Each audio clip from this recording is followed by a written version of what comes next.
Sandbox, game one. Sandy going fast here in game number one. Love that confidence. And doing the Mo Light opening. That was not a thing you did with split wall breakers behind King Tower until the man on the left invented it. And Momo looking like he might be going to E-Giant. Also parts of Graveyard here. Certainly smells that way. Miner there to hold everything together, and a NATO to clean it all up. Mohamed Light, maybe not totally happy with the way that went. Either that or he was like, that is exactly what was supposed to happen. I'm in my zone right now. Cleans it all up. Baby Dragon gets on top of tower. He's got the lead early here in a match where your opponent is the one looking for more damage in single elixir. First minute away. Sandbox opting not to eat that one. Had the skellies ready. And I love that we're seeing Sandbox confident playing bait or playing a cycle deck against Mohamed Light to open. I like it. I mean, we've talked about outplayability for years now. Give yourself a chance. The other part of that, though, is when you have a deck that moves a lot faster, when you have cards that are a lot cheaper, if you make a mistake, it's very, very costly and hard to bounce back from. And Mohamed just slowing things all the way down. Sandbox making sure he's not going to give away that King Tower activation. NATO was completely out of the meta for quite some time, just came back in a couple months ago. That nerf was brutal, but now the coupling of units on the board and what's actually working in the meta as we're seeing right now with Baby Dragon, that was not exactly what Mo wanted. Baby Dragon still should get one little burp on tower. Plenty for the Evo Ghost. Bowler picks up high. Wall breakers don't get touched by the bowler, and that forces out the hut. And Minions doing some work here. Evo Knight, though, should be able to clean most up. Man, that Royal Ghost just does so much damage. And as we saw in that last matchup, as actually we've seen all day, you never want to let that Royal Ghost go invisible again. This time switching sides. Miner to the back for Sandbox. And there's the E-Giant.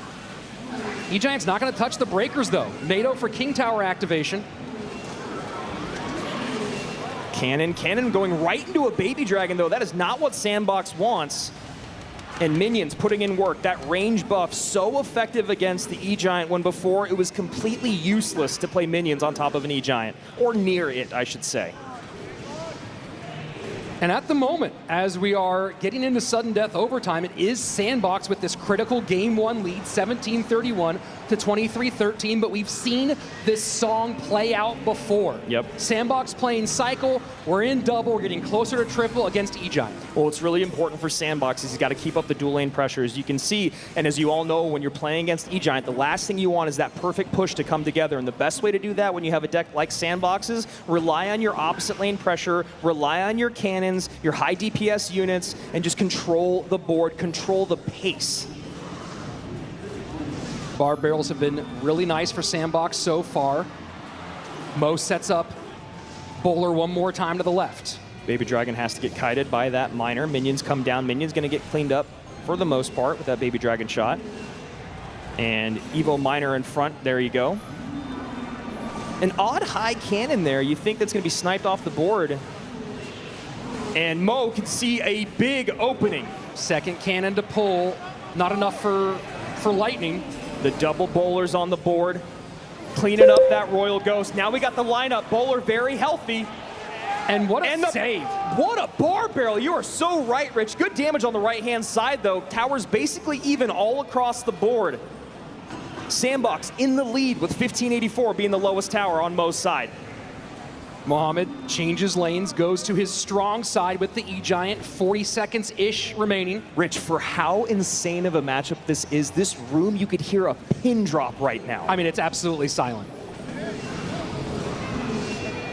Damage continues to stack up for Sandbox. Now E-Giants in both lanes. 30 seconds remaining. Sandbox is going to have to play the best defense of his life. Baby Dragon there. Lightning comes in to clean things up. Second cannon comes down. 1391. Lightning wanted to predict. The bowler lines up.